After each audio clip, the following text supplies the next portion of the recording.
Get ready to learn about a story that has remained unresolved for over 150 years. Leave in the comments which city you are from, because today we will jointly explore the darkest secrets hidden in the mountains of Missouri. It was the autumn of 1865, just a few months after the end of the American Civil War. Missouri was still bleeding from the wounds left by the conflict, and the Ozarks seemed like a separate world, where entire families lived in isolation amidst miles of dense forest and deep valleys. In this wilderness, where the echoes of axes chopping wood faded among the ancient trees, lived a family that could never have imagined becoming the protagonist of one of the most macabre mysteries ever recorded in the Webster County archives. The Ashcroft family had settled on a remote estate approximately 25 miles from the nearest town, Springfield. Thomas Ashcroft, a 42-year-old man, had built his log cabin in 1858, bringing with him his wife Sarah, aged 36, and their 3 children: Mary Lou, 17, James, 14, and little Elizabeth, only 9 years old. The property was in a clearing surrounded by oak and hickory trees, with a crystal-clear stream cutting through the land, where Thomas raised a few head of cattle and planted enough corn to support the family during the long Ozark winters. Mary Lou Ashcroft was described by the few neighbors as a young woman of singular beauty, with brown hair that shone like copper in the sunlight and green eyes that seemed to reflect the very forest around her. By age 17, she was already demonstrating a maturity that impressed the occasional travelers who passed through the property. Unlike many young women in the region, Mary Lou could read and write, taught by her own mother, who had been a teacher before marriage. This unusual upbringing for a mountain girl made her a special figure in the sparse Ozark community. During the summer of 1865, strange rumors began to circulate in the region.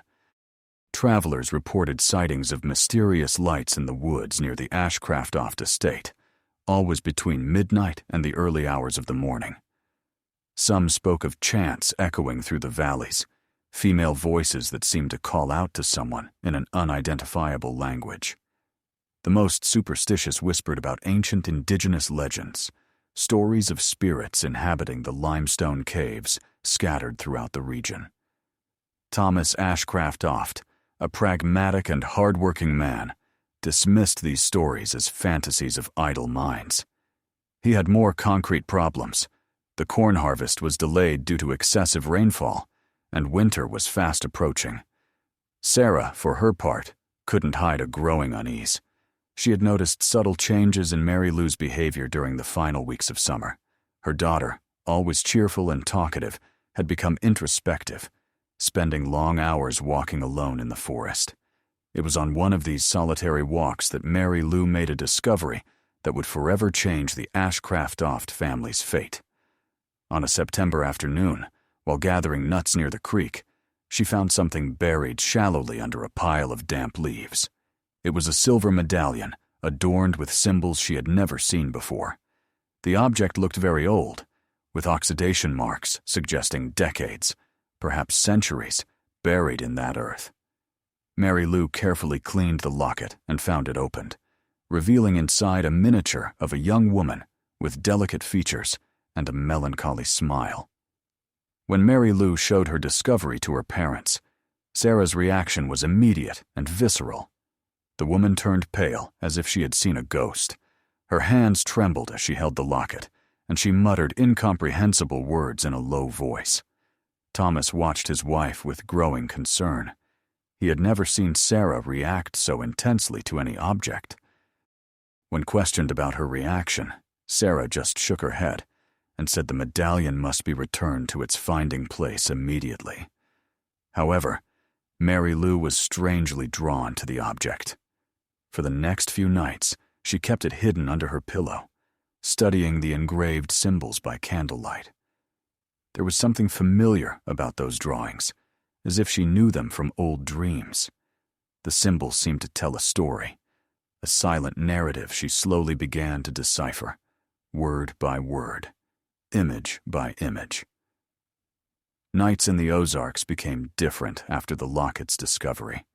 The wind among the trees carried whispers that sounded like calls, and Mary Lou often found herself awake before dawn with an inexplicable need to walk through the woods. It was as if something pulled her, an invisible force she could neither fully resist nor comprehend. The first signs that something terrible was happening to Mary Lou appeared in the third week of September, 1865. Sarah woke one morning to the sound of bare feet on the wooden porch.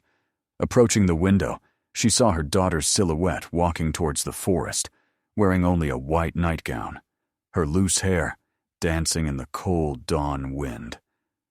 Most disturbing was that Mary Lou seemed to be talking to someone, gesturing and responding to voices only she could hear. Thomas was awakened immediately, and together they ran after their daughter. They found her standing in the center of a clearing about 300 yards from the house, bare feet embedded in the damp earth, staring intently at one of the ancient limestone caves dotting the area. When they called her, Mary Lou turned slowly, and her parents were shocked by what they saw. The young woman's eyes were completely white, pupils gone, and she spoke in a language neither recognized, words that sounded ancient and laden with deep sadness. It took them nearly an hour to bring her back to normal consciousness. When Mary Lou finally focused her eyes on her parents, she had no memory of the event. She only remembered going to sleep normally and waking up in the forest, confused and cold. Sarah noticed the plants around where her daughter had stood were withered, as if something had sucked the life out of them overnight. In the following days, similar episodes began occurring with increasing frequency. Mary Lou would disappear from bed in the middle of the night, always found in the same clearing, in the same position, always speaking the incomprehensible language. Thomas, desperate for a rational explanation, began watching his daughter at night. What he discovered left him deeply disturbed. During these late-night episodes, Mary Lou wasn't just talking to herself. There were answers, whispering voices seeming to come from the earth itself, echoes emerging from the cave depths. Thomas swore he could distinguish at least 3 different voices, all female, all speaking the same ancient language as his daughter. The most chilling thing was that these voices seemed to be teaching Mary Lou something, as if it were a lesson she needed to learn. Sarah, increasingly desperate, decided to seek help. The nearest neighbor was Minerva Collins, an elderly woman living about 5 miles away, known in the area for her knowledge of medicinal herbs and ancient Ozark stories. Minerva was over 70 and had come to the region as a child with the first white settlers. She knew stories no one else remembered, legends the Osage Indians used to tell before being forced from these lands. When Sarah described Mary Lou's symptoms, Minerva's face grew grave.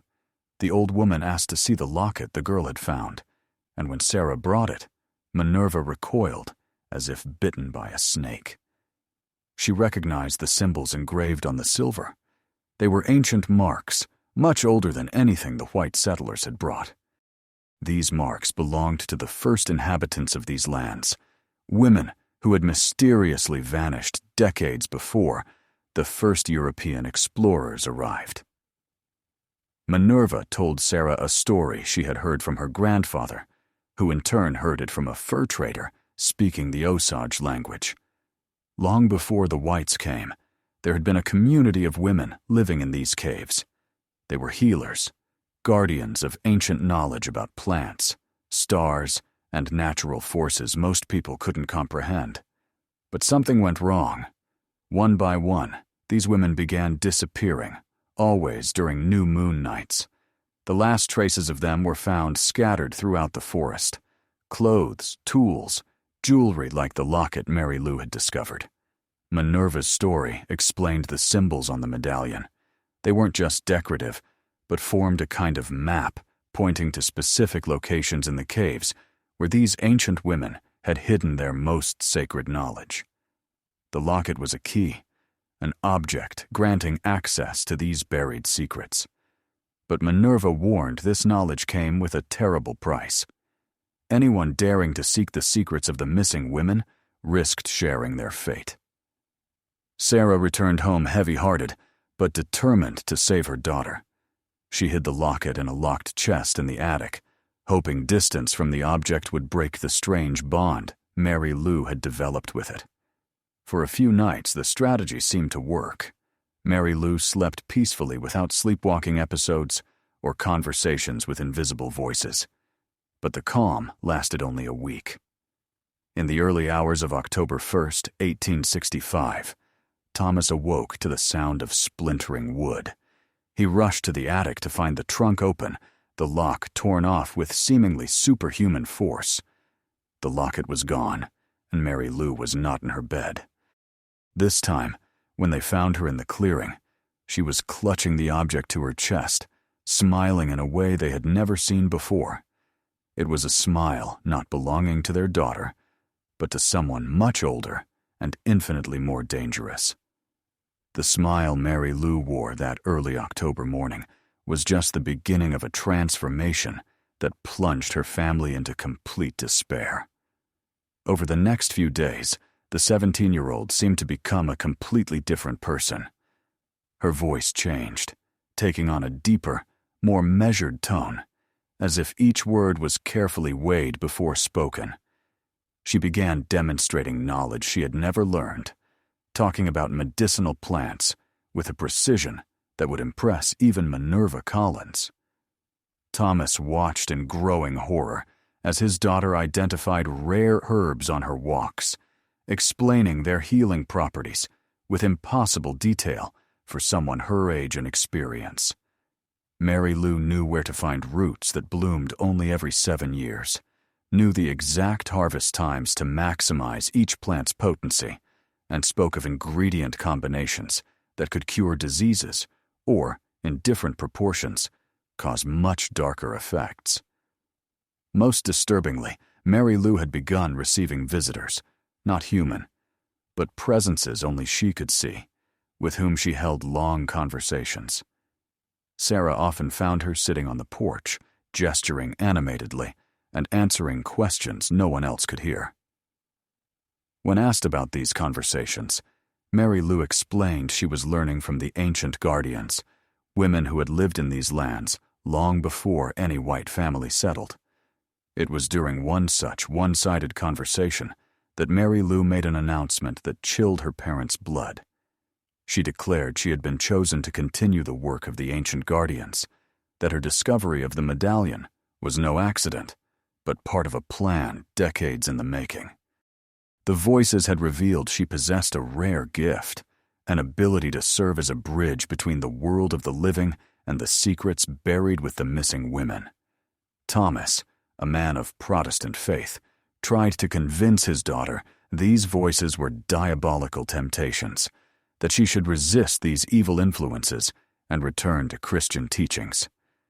But Mary Lou only smiled with that strange expression that had become her trademark, patiently explaining that the ancient guardians' knowledge transcended any religion. They had mastered secrets of life and death that holy books didn't dare mention. To prove her point, Mary Lou gave a demonstration that shocked the whole family. James, her 14-year-old brother, had been seriously injured days earlier, cutting his leg with an axe while helping his father chop wood. The wound was infected, red and swollen, and Sarah feared for her son's life. Mary Lou approached her wounded brother, placed her hands on the infected cut, and began murmuring words in that ancient, incomprehensible language. What happened next defied any rational explanation. For the next 15 minutes, the family watched in absolute silence as the infection literally vanished before their eyes.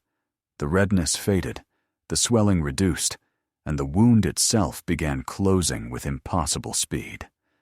By the time Mary Lou removed her hands, James's leg was completely healed, without even a scar marking where the axe had cut. Sarah began to cry, torn between gratitude for her son's miraculous healing and terror at what her daughter was becoming. Thomas remained silent for hours, struggling to reconcile his Christian faith with what he had witnessed. How could he condemn something that saved his son's life? How could he call evil a power that brought such complete healing? But Mary Lou wasn't finished with her demonstrations. Over the following nights, she began showing other aspects of the knowledge she had acquired. She could predict the weather days in advance, identify diseases in animals before symptoms appeared, and demonstrated an understanding of stars and lunar cycles rivaling any astronomer of the time. One particularly clear dawn, she took the family outside and, pointing to constellations, explained how the ancient guardians used celestial movements to determine the best times for their healing rituals.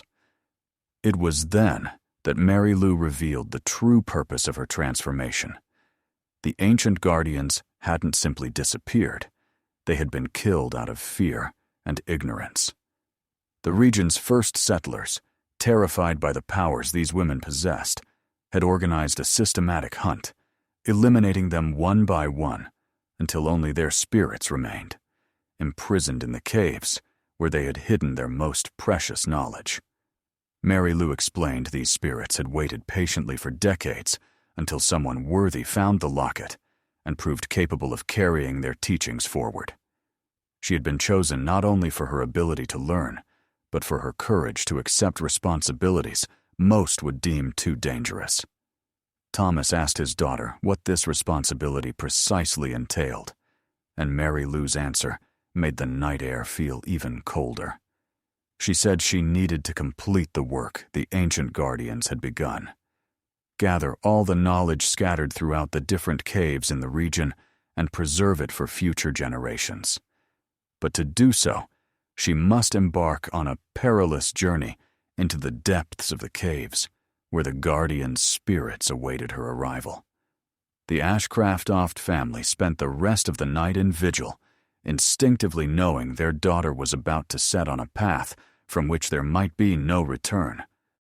Sarah held Mary Lou's hand, trying to memorize every detail of her daughter's face, while Thomas fought the dark foreboding that he was about to lose forever the cheerful young woman he had raised with so much love. Mary Lou's decision to explore the caves was not made impulsively. During the first days of October 1865, she spent hours studying the locket with almost obsessive intensity, tracing the engraved symbols with her fingers while muttering incantations in the ancient language she had learned. Sarah watched these rituals with growing unease, noticing how her daughter seemed to enter deeper and deeper trance states, remaining motionless for hours as her eyes moved rapidly, as if reading something invisible in the air. During one of these trances, Mary Lou made a discovery that completely changed her understanding of the situation. The symbols on the medallion were not only a map of the caves, they also contained specific instructions on how to navigate the underground tunnels without getting lost in the labyrinth of passages stretching for miles beneath the Ozark's surface. The ancient guardians had created an elaborate system of markings and clues, an invisible trail that only someone with the proper knowledge could follow. Thomas, still trying to find a solution to keep his daughter safe, suggested they explore the caves together as a family. But Mary Lou patiently explained this was impossible.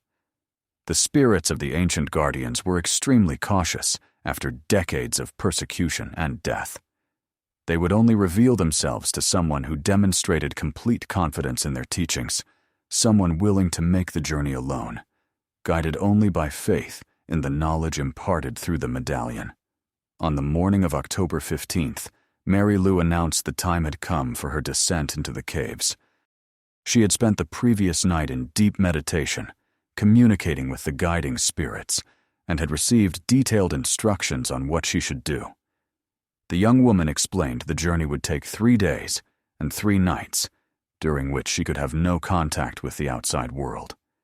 Any attempt to follow her or interfere with the process could result in dire consequences, not only for her, but for the entire family. Sarah begged her daughter to reconsider, offering to see a doctor in town, a pastor, anyone who could help break the supernatural influence that had clearly taken hold of Mary Lou. But the young woman just smiled, with that serene, strange expression that had become her most striking feature, and said there was nothing wrong with her. On the contrary, she had finally found her true purpose in life. Elizabeth, the youngest sister of only 9 years old, approached Mary Lou timidly and asked if she would come home. The young woman's response was carefully measured, charged with a melancholy that made the whole family's heart tighten. Mary Lou said she would return, but that she might be a different person when she did. The knowledge of the ancient guardians was too powerful to leave anyone unchanged, and she could not guarantee she would remain the exact same person they knew and loved. That afternoon, Mary Lou began her preparations for the journey. She gathered a small backpack with minimal supplies, a few slices of bread, a canteen of water, candles, and a rope. More important than any material provision was the medallion hanging around her neck, where it would remain throughout the cave exploration. The voices of the ancient guardians had been clear about this. The medallion must always be in direct contact with her skin, so communication between the worlds would remain open. As the sun began to set, Mary Lou embraced each family member with an intensity that seemed to want to etch those moments forever in her memory. She whispered words of love and gratitude, asking forgiveness for any suffering her transformation had caused.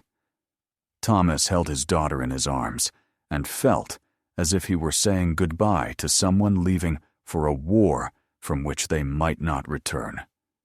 The cave entrance Mary Lou had chosen was approximately a mile from the house, hidden behind a curtain of ivy and rocks that appeared strategically placed to camouflage the opening. During her previous walks, she had located this particular entrance by following instructions whispered by the spirits who had guided her along a winding route, avoiding the region's best-known caves. As she walked towards the entrance, Mary Lou felt a mixture of fear and anticipation that made her tremble slightly.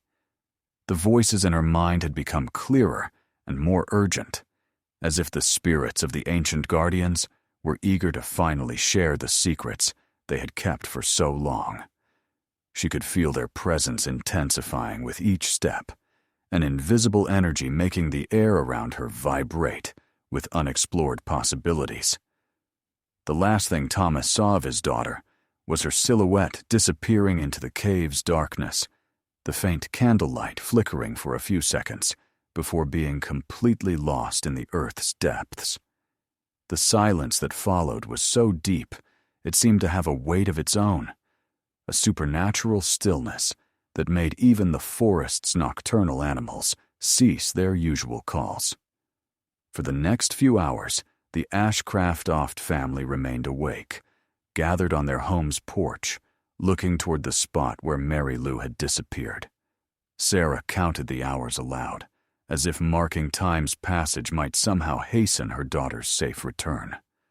Thomas paced nervously back and forth, fighting the urge to run to the cave and bring Mary Lou back by force, knowing such action could put her in even greater danger. The first night after Mary Lou's disappearance into the cave depths was an experience that would forever mark the Ashcroft family. Thomas, Sarah, James, and little Elizabeth spent the hours in silent vigil, each lost in their own fears and hopes. Around 2 a.m., they began hearing sounds from the direction of the caves, distant echoes sounding like songs or lamentations, female voices mingling in harmonies impossible to identify. Sarah was the first to notice these sounds weren't random. There was a pattern, a cadence repeating every 15 or 20 minutes, as if part of an elaborate ritual being conducted deep in the earth. The songs were beautiful and terrifying simultaneously, charged with a melancholy that made tears flow involuntarily from the listener's eyes. Thomas tried to convince the family they were just echoes of wind through the tunnels, but everyone knew those sounds were produced by human voices, or something that had once been human. During the second day, the sounds ceased completely, leaving a silence even more disturbing than the mysterious chants.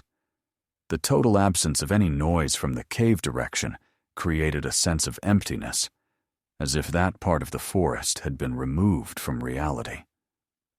James ventured to the cave entrance where Mary Lou had disappeared, but found only impenetrable darkness and air so cold his breath formed steam clouds even during October's midday heat. It was Minerva Collins who brought the first clue about what might be happening deep in the caves. The old woman showed up at the Ashcroft estate on the second day's afternoon, carrying an old book she had kept hidden for decades. The book had belonged to her grandfather, who received it from a French merchant, claiming to have lived among the Osage Indians during the region's first decades. The yellowed pages contained drawings and detailed descriptions of rituals practiced by the ancient guardians. According to the book, the women who inhabited these caves weren't simply healers, but guardians of knowledge, connecting the world of the living with dimensions most people didn't even suspect existed. They had developed techniques to communicate with spirits from other times, to access ancestral memories containing secrets about life and death's fundamental nature. The process of initiating a new guardian involved 3 days and 3 nights of total isolation in the cave's deepest chambers, where the candidate was expected to face visions and challenges, testing not only her courage, but her very sanity. Minerva explained that not all women who tried to become guardians survived the process. Some emerged from the caves completely transformed, carrying extraordinary powers, but others were never seen again. The book mentioned cases of candidates who descended into the depths and simply disappeared, as if absorbed into the earth itself. In other cases, women returned from the caves but were no longer exactly human, having become something intermediate between the worlds of the living and the dead. Thomas questioned Minerva about Mary Lou's chances of surviving this ordeal, and the old woman's response was cautiously optimistic. She noted Mary Lou had demonstrated a natural affinity with the ancient guardian's knowledge, miraculously healing James and showing wisdom far beyond her years, suggesting she possessed the spiritual strength necessary to navigate the challenges in the cave depths. On the third night, the Ashcroft family experienced phenomena defying any rational explanation. The temperature around the house dropped dramatically, forming an ice layer on the windows, despite October's still mild weather. Strange lights began dancing in the forest, not the yellowish flames of torches or candles, but a cold, bluish luminosity seeming to emanate from the trees themselves. Sarah swore she could see female silhouettes moving between these lights, translucent figures looking like they were dancing or performing some ceremony. Around midnight on the third night, the songs returned with an intensity that made the house walls vibrate. But this time, among the ancient mysterious voices, the family could distinguish a familiar voice. It was Mary Lou singing along with the spirits of the ancient guardians, her youthful voice blending seamlessly with the otherworldly harmonies echoing through the mountains. The sound was simultaneously comforting and terrifying, proving she was still alive, but suggesting she had become part of something much larger and older than any of them could comprehend. Elizabeth, the younger sister, was the first to see Mary Lou emerging from the forest at dawn on the fourth day. But the figure walking slowly towards the house wasn't exactly the same young woman who had left 3 days earlier. Mary Lou seemed to float more than walk, her feet barely touching the leaf-covered ground. Her hair, once brown, now contained silver streaks shining in the moonlight, and her green eyes had acquired a depth seeming to contain centuries of wisdom. But the most striking change was in the medallion. The object, once simply an ancient jewel, now radiated its own light, pulsing gently against Mary Lou's chest like a second heart. The symbols engraved in the silver had become more defined, as if recharged with an energy making them almost alive. Mary Lou held in her hands other objects she had clearly found in the cave depths, crystals of impossible shapes, scrolls seeming made of a material not exactly paper, and small figurines carved from an unidentifiable stone. When Mary Lou finally reached the house porch, she stopped and looked at each family member with an expression mixing familial love with something much vaster and impersonal. Her first words were spoken in the ancient language she had learned, and only later did she translate them into English, explaining she had been accepted by the former guardians and now carried responsibilities extending far beyond her family's boundaries, or even her own life. Mary Lou's return brought relief and terror in equal measure to the Ashcroft family. During the first days after her emergence from the caves, the young woman seemed to be trying to readjust to the surface world, as if she had spent years, not just 3 days, deep beneath the earth. She moved around the house with unearthly grace, but there were times she would simply stop mid-activity, staring blankly at empty spots in the air, as if seeing or hearing something completely escaping her family's perception. The physical changes in Mary Lou became more pronounced as days passed.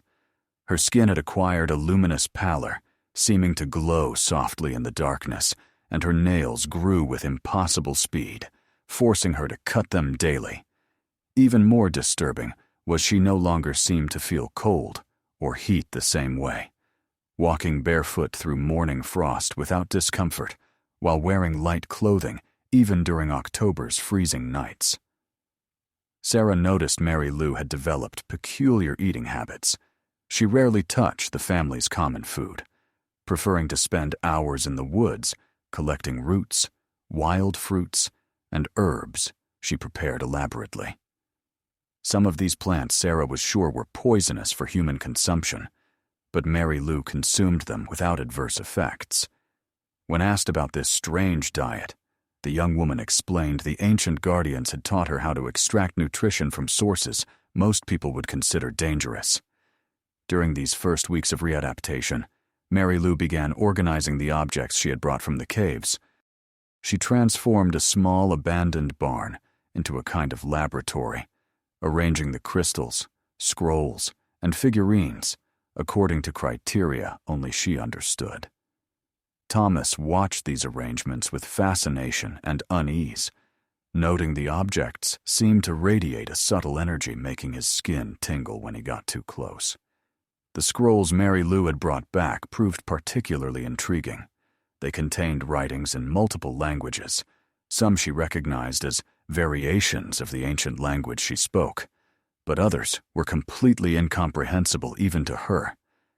Mary Lou explained these documents were records left by different guardian generations, notes on discoveries, experiments, and visions accumulated over centuries.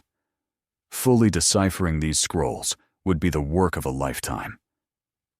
It was through these ancient records Mary Lou discovered the true extent of the cave network beneath the Ozark Mountains.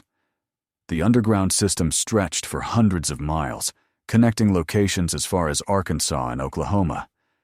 At different points in this vast network, other guardians had established knowledge chambers, underground libraries, where they preserved wisdom dating back to these lands' first inhabitants. Mary Lou had visited only a small fraction of this underworld, but the ancient guardians' spirits had shown her mental maps of the entire system. The most disturbing revelation came when Mary Lou explained she wasn't the only person chosen to carry the ancient guardian's legacy. Elsewhere in the mountains, other young women were undergoing similar transformations, awakening to powers dormant in their family lines. Mary Lou's awakening had sent ripples through the spiritual network, connecting all these potential guardians, activating a sequence of events that could no longer be stopped. James, always the most curious of the siblings, asked Mary Lou if she could teach some of her new knowledge to other family members. Her response was carefully measured and loaded with warnings. The knowledge of the ancient guardians was not something that could be passed down casually, like a cooking recipe or an agricultural technique. Each person needed to be carefully evaluated to determine whether they possessed the spiritual strength necessary to handle this information without being corrupted or destroyed by it. To demonstrate this point, Mary Lou performed a demonstration that left the entire family in shock. She took one of the poisonous plants she had collected in the forest and, using techniques learned in the caves, turned it into a medicine that instantly cured the chronic arthritis that had plagued Sarah for years. But when James asked to learn the same technique, Mary Lou showed how the same plant, prepared in slightly different proportions, could cause terrifying hallucinations lasting for weeks or even death within minutes. The responsibility of carrying such dangerous knowledge began to weigh on Mary Lou in ways her family could not fully comprehend. She began having regular nightmares, where she saw the consequences of teaching these techniques to unprepared people. In her visions, she observed entire cities being destroyed by people who misused the powers of the ancient guardians, turning healing tools into weapons of mass destruction. During the end of October 1865, Mary Lou made a decision that would forever change the dynamics of her relationship with her family. She announced she could no longer live as an ordinary person, pretending her cave experiences had not happened. The spirits of the ancient guardians had been clear about their expectations. She was to establish her own chamber of knowledge, a place where she could preserve and study the inherited wisdom. Thomas offered to help build any structure she needed on the family property, but Mary Lou explained her new residence was to be established in the caves themselves. She had located a perfect natural chamber during her 3-day journey, a wide space with natural crystalline formations that would amplify her powers. The chamber was also connected to a source of pure underground water and ventilation tunnels, ensuring fresh air even deep in the earth. The thought of her daughter moving to live permanently underground was almost unbearable for Sarah. But Mary Lou assured the family she wasn't abandoning them. She would visit regularly, and her new residence would be only a few miles away. Most importantly, her presence in the caves would serve as protection for the entire family, as the powers she had developed would create a spiritual barrier around the property, keeping them safe from malevolent influences that could be attracted by the artifacts she had brought from the depths. Mary Lou's move to the caves happened during the first week of November 1865, when the first frosts began covering the Ozark Mountains with a crystalline mantle that seemed to mirror the supernatural transformation that had taken over the young woman. Thomas and James helped transport her most essential belongings to the entrance of the cave she had chosen as her new residence, a wider and more accessible opening than the one used for her initial 3-day journey. The chamber Mary Lou had selected for her new home was truly impressive. Located approximately 200 meters below the surface, the natural space had been formed over millennia by water action on the mountain limestone, creating a high-ceilinged hall decorated with stalactites and stalagmites sparkling with natural minerals. In the chamber's center, a fountain of crystal-clear water sprang from a fissure in the rock, creating a small circular lake, reflecting candlelight like a perfect mirror. Mary Lou organized her new residence with meticulous care, revealing her deep understanding of the energetic principles learned from the ancient guardians. The crystals she had brought back were positioned at specific points around the chamber, creating geometric patterns that channeled and amplified the Earth's natural forces. The scrolls were carefully stored in dry niches carved into the stone walls, protected from moisture by preservation techniques learned during her transformation. During the first weeks in her new underground residence, Mary Lou established routines, revealing how her existence had become fundamentally different from ordinary human life. She slept only a few hours a night, spending most of her time in deep meditative states, allowing her to communicate with the spirits of the ancient guardians and access ancestral memories stretching across generations. During these trances, she often spoke in languages that changed and evolved, as if channeling voices from different eras and cultures. The Ashcroft family visited Mary Lou regularly. Descending through crystal-lit passageways, she had prepared for easy access to her chamber. During these visits, it was clear the young woman continued evolving in directions defying any familiar category of human experience. She had developed the ability to see in complete darkness, her eyes adapting to subterranean conditions, allowing perfect navigation even in the deepest cave tunnels. It was during one such family visit that Mary Lou revealed discoveries emerging from her studies of the ancient scrolls. She had deciphered references to other guardian knowledge centers located in distant regions of the American continent. Similar chambers existed in the Appalachian Mountains, the Southwest deserts, and even on remote islands of the Great Lakes. Each center had been established by different tribes and cultures, but all shared the same fundamental knowledge about forces connecting the physical world with deeper spiritual dimensions. Mary Lou explained the ancient guardians had predicted a time of great turmoil when knowledge preserved in their underground chambers would become essential for humanity's survival. She had begun receiving visions, suggesting that time was fast approaching. The images seen during her trances showed conflicts and catastrophes extending far beyond the wars and hardships known to her generation. Sarah was deeply disturbed by these prophecies, asking her daughter if there was any way to avoid the predicted disasters. Mary Lou replied that the Guardian's role was not to prevent change, but to preserve knowledge, allowing humanity to navigate through inevitable transformations. The ancient Guardians had learned through centuries of experience that trying to control large-scale events often resulted in worse consequences than simply allowing natural change cycles to take their course. During December 1865, Mary Lou began receiving unexpected visitors in her underground chamber. Other young women, some from as far as Kentucky and Tennessee, began appearing in the Ozarks, guided by dreams and visions, directing them specifically to where Mary Lou had established her residence.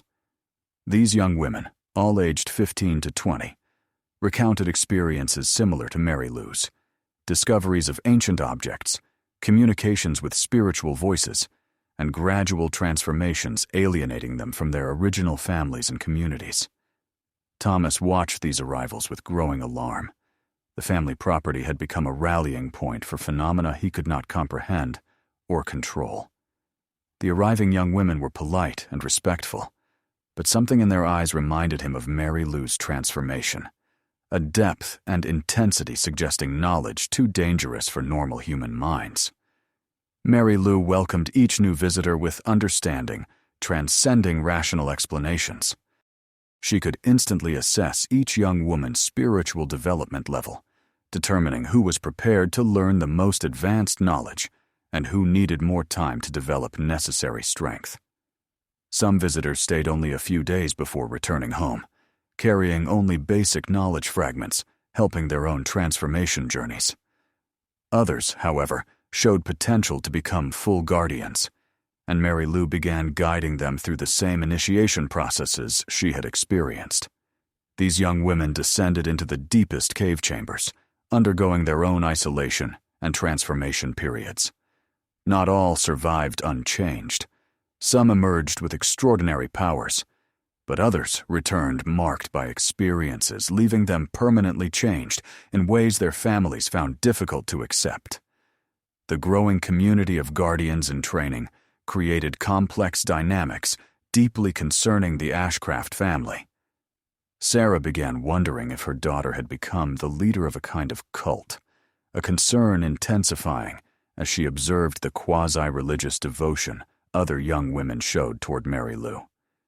Thomas struggled to reconcile his fatherly love with growing fear his daughter had become something fundamentally different from a normal human person. The winter of 1865 brought dramatic changes to the Ozark Mountains, extending far beyond harsh weather. The growing presence of young women transformed by the former guardians began attracting unwanted attention from neighboring communities, where rumors of supernatural activity spread like wildfire.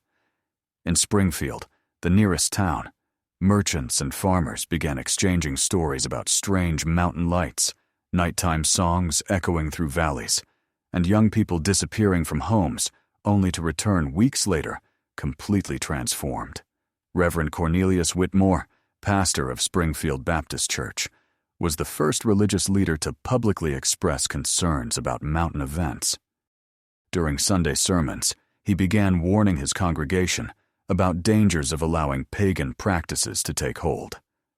Whitmore, 53, known for fiery oratory, described cave activities as diabolical manifestations threatening the soul of the entire Ozark Christian community. Thomas Ashcroft found himself in an impossible position when some of Springfield's most influential men approached him with direct questions about his daughter. Jeremiah Morrison, owner of the town's largest warehouse, and Samuel Fletcher, owner of extensive cattle holdings, wanted to know exactly what was happening on Ashcroft lands. They had heard stories about young women performing strange rituals, and some area families were beginning to blame Mary Lou's influence for their own daughter's increasingly rebellious behavior. During a tense meeting at Morrison's warehouse, Thomas tried explaining his daughter wasn't causing problems, that she had simply developed herbal medicine knowledge helping sick people. But Morrison and Fletcher weren't interested in subtle explanations. They had formed an informal committee of concerned citizens, demanding immediate action to stop cave activities before the situation spiraled completely out of control. Mary Lou naturally was aware of growing hostility through supernatural perception methods. During meditations, she received warnings from ancient guardians about taking precautions against persecutions, historically destroying entire wise women communities. The spirits told stories of other times and places where fear and ignorance led to terrible violence against those possessing knowledge considered dangerous. To protect her growing community, Mary Lou implemented security measures demonstrating both strategic wisdom and supernatural powers. She established a system of spirit sentinels around the caves using specially prepared crystals, alerting her to anyone approaching with hostile intentions. Additionally, she taught trainees energy camouflage techniques, making cave entrances difficult for strangers to locate. During January 1866, the situation escalated when Rebecca Hamilton, a 16-year-old from Springfield's most prominent family, disappeared during a blizzard. Her parents, Jonathan and Margaret Hamilton, local bank owners, immediately blamed Mary Lou's influence. They claimed Rebecca had been seen talking to one of the young cave visitors and had clearly been seduced by promises of supernatural powers. The truth about Rebecca's disappearance was more complex than her parents imagined. The young woman had begun having spontaneous visions weeks before leaving Springfield. Vivid dreams about old women calling her to the mountains. When she finally followed these calls, she went directly to the caves where Mary Lou had established her community. Guided by inner strength, she could neither explain nor resist. Mary Lou received Rebecca with the same careful evaluation given all arriving young women. She quickly recognized Rebecca possessed exceptional guardian potential. But she also realized the young woman carried deep family traumas complicating her transformation. The Hamilton family had intensely pressured Rebecca to conform to rigid societal expectations, stifling her natural spiritual nature, creating significant psychological wounds. Rebecca's healing and transformation required more advanced techniques than used with other candidates. For 3 weeks, she guided the young woman through elaborate rituals involving not only communication with former guardian spirits, but directly confronting fears and limitations imposed by her restrictive upbringing. Rebecca emerged fundamentally different. The formation of vigilante groups marked the beginning of the most dangerous period for the guardian community Mary Lou had established. During February 1866, armed men began patrolling roads leading to isolated regional properties, interrogating travelers about their destinations and purposes. Samuel Fletcher assumed unofficial leadership, organizing nocturnal expeditions, scouring the forest for cave entrances, where transformed young women conducted mysterious rituals. Thomas Ashcroft found himself in an increasingly precarious position as community hostility intensified.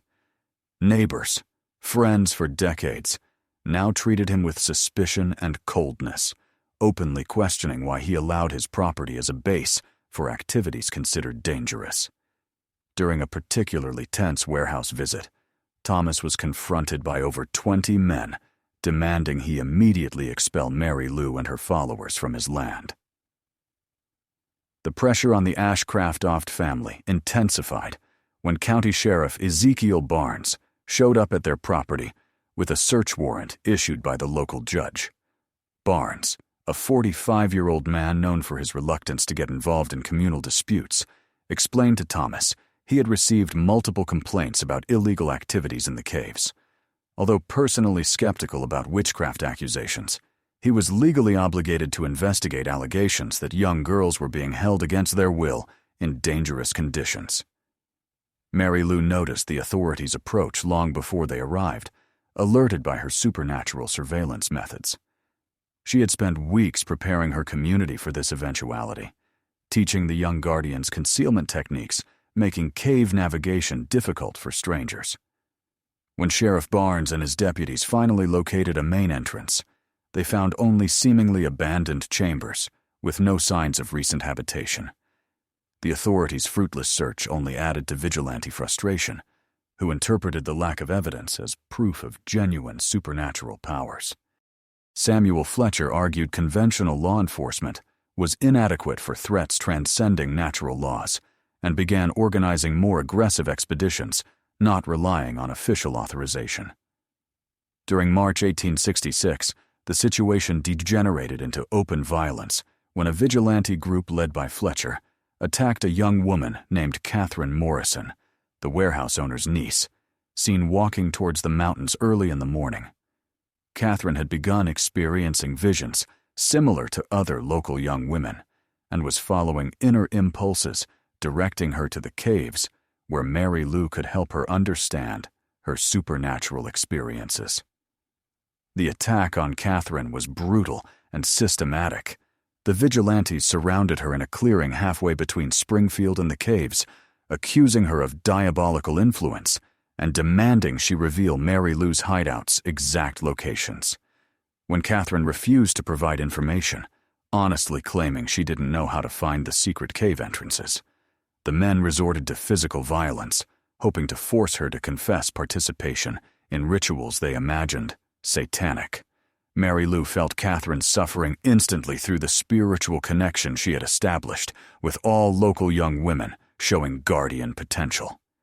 She emerged from the caves, accompanied by 6 of the most experienced guardians, arriving at the clearing where Catherine was being tortured moments before. The vigilantes inflicted permanent damage. What the men witnessed when Mary Lou and her companions appeared defied rational description. The 7 women moved with supernatural coordination, as if controlled by a single collective mind.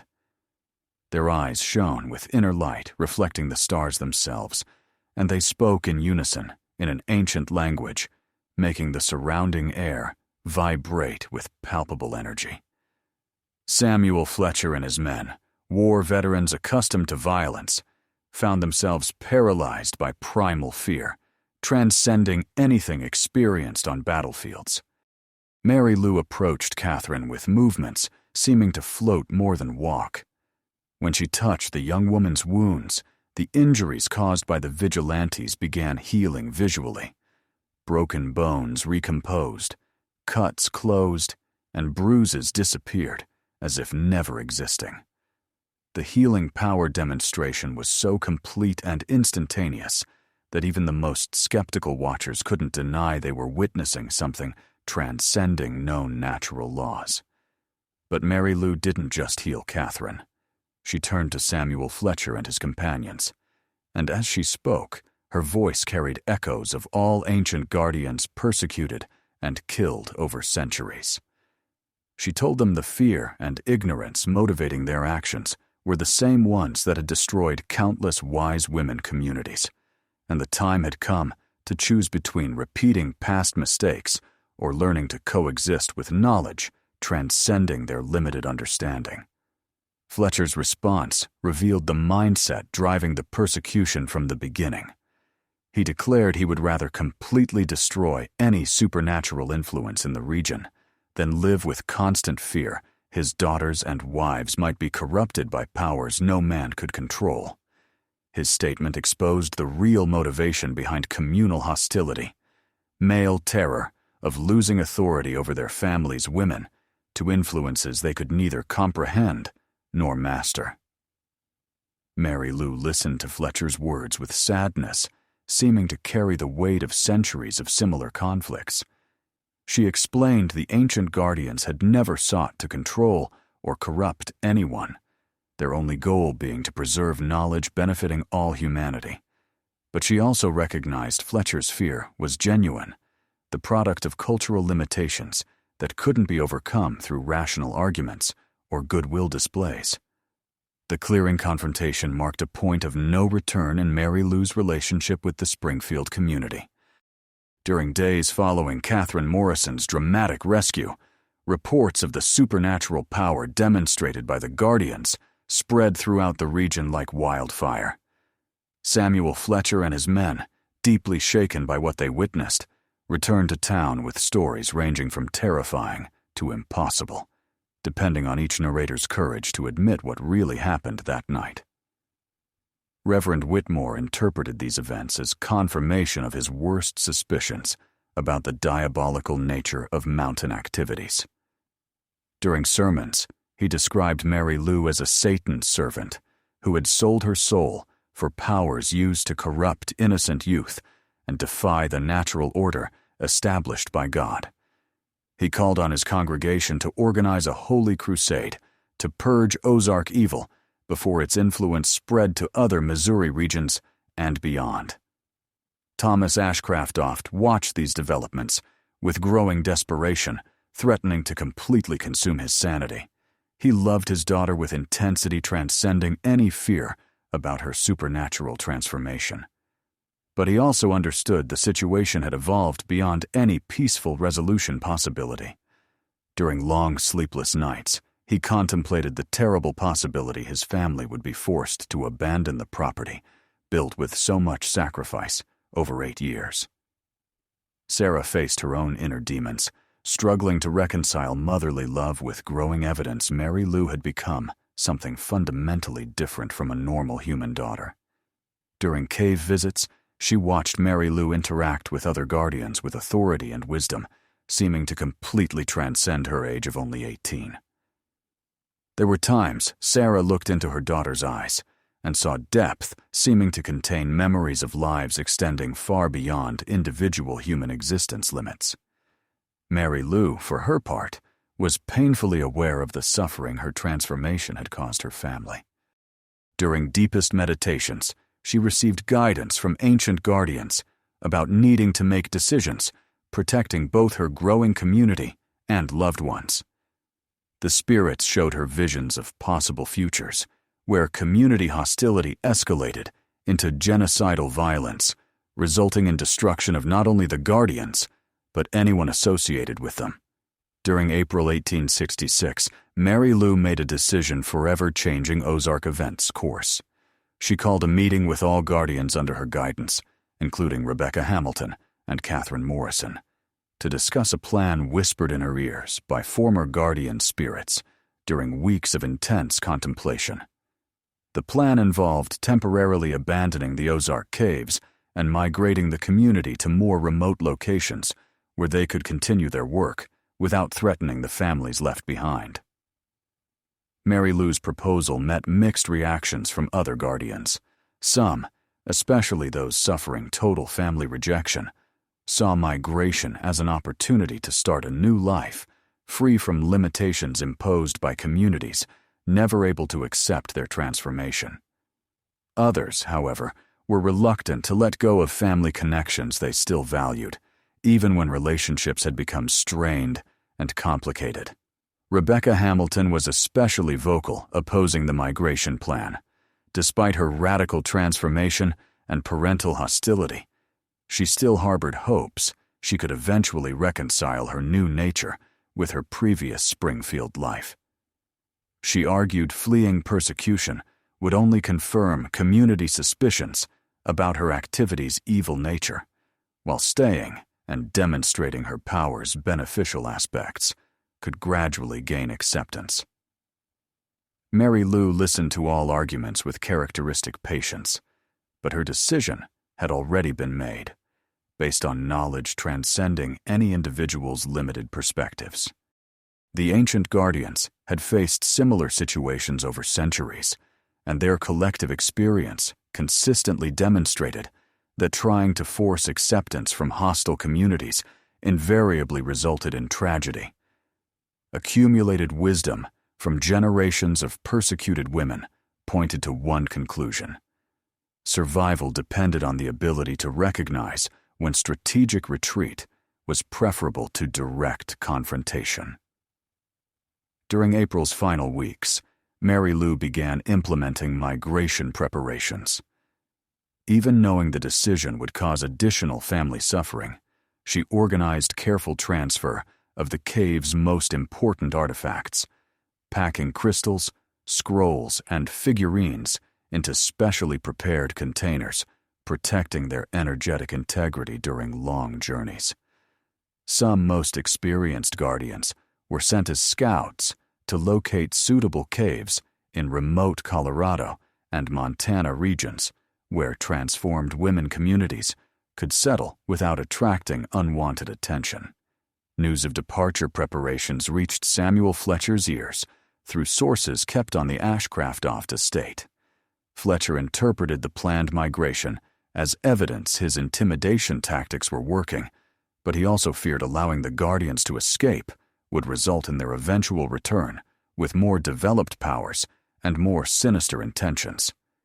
He began organizing a final expedition to intercept Mary Lou and her followers before they could permanently leave the Ozark Mountains. Thomas received unofficial warnings about Fletcher's plans through Springfield acquaintances, still holding sympathy for the Ashcroft family. During a tense conversation with his daughter, he implored her to speed up departure preparations, warning about an imminent coordinated attack, potentially resulting in deadly violence. Mary Lou thanked her father for the information, but assured him she was completely aware of Fletcher's plans through her own supernatural surveillance methods. The farewell between Mary Lou and her family took place during a cold May 1866 dawn, when morning mist still covered Ozark valleys like a ghostly cloak. Sarah held her daughter with desperate intensity, instinctively knowing this separation could be permanent. Thomas remained silent, fighting back tears threatening to reveal his despair's depth, while James and Elizabeth watched with limited but painful realization their family would never be the same again. Mary Lou and her guardian's departure from the Ozarks occurred during the early hours of May 6, 1866, when pre-dawn darkness still offered cover for movements needing to remain invisible to Springfield's hostile eyes. The 13 young women choosing to accompany Mary Lou moved through the forest with supernatural coordination, following routes only they could perceive, guided by ancestral knowledge, making conventional maps or compasses unnecessary. Samuel Fletcher and his watchmen arrived at the caves just 3 hours after the Guardians departed, finding only empty chambers still vibrating with residual energies from decades of intense spiritual activity. The crystals decorating the walls were removed. The ancient scrolls were gone. Even human occupation marks seemed erased by forces transcending normal cleansing methods. Fletcher ordered his men to search every tunnel and passage, but the caves revealed only silence and emptiness, as if they had never harbored the extraordinary secrets terrifying an entire community. Thomas Ashcroft observed the fruitless pursuit from his estate with relief and deep melancholy mixture. Part of him was grateful Mary Lou had safely escaped the growing hostility threatening to destroy anyone associated with mountain supernatural activities. But another part of his fatherly heart was devastated by the certainty he would probably never see the daughter raised with so much love and hope again. Mary Lou's transformation had been so complete, she now belonged to a world completely transcending ordinary human experience boundaries.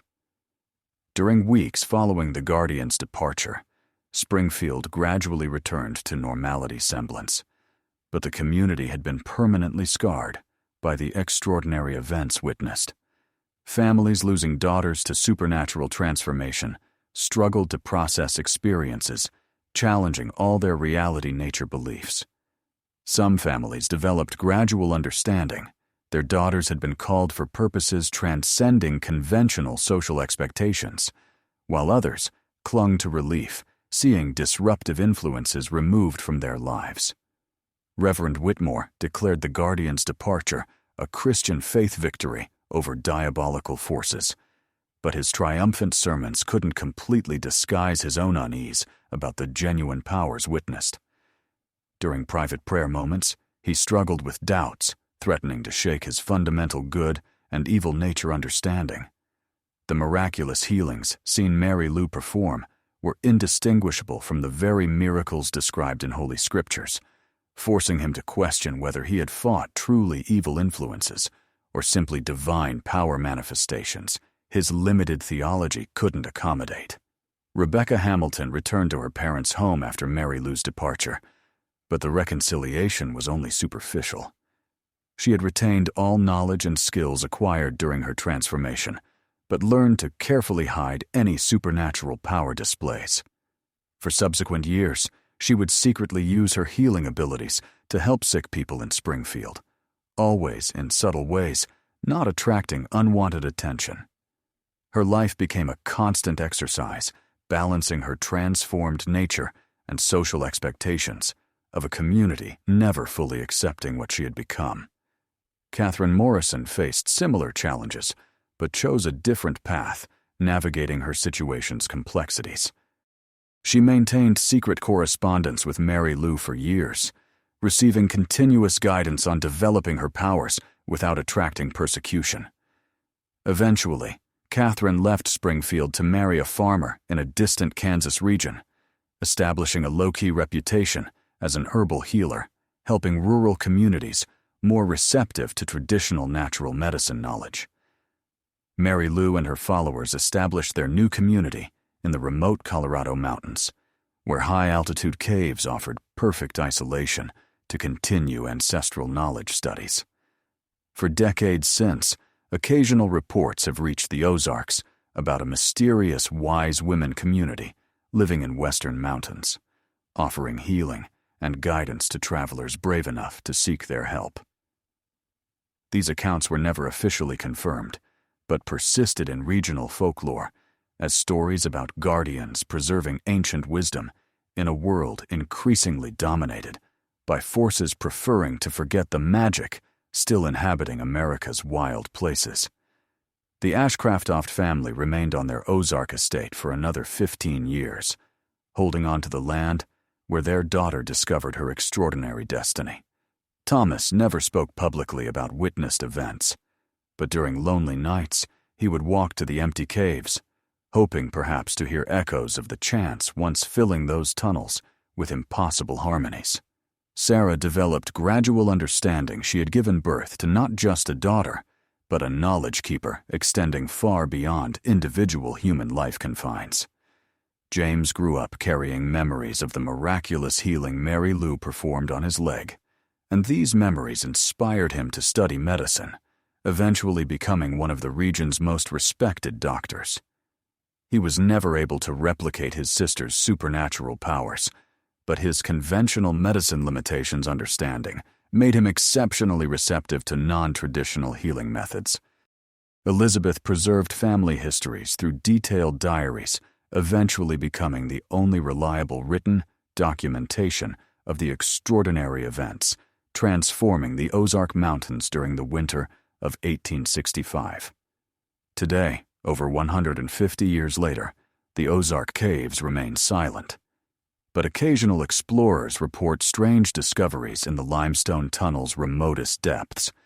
Crystals with impossible formations, symbols engraved on stone walls not corresponding to any known culture, and chambers where the air still vibrates with energies defying scientific explanation. Some researchers speculate the knowledge preserved by the ancient guardians still awaits rediscovery, hidden in places only those with proper wisdom could find. The Mary Lou Ashcroft case remains one of American history's most disturbing mysteries, a reminder that world forces exist transcending our limited reality understanding. Her story challenges us to question our possible limits, assumptions, and consider that perhaps ancient knowledge awaits rediscovery by those brave enough to look beyond conventionally accepted boundaries.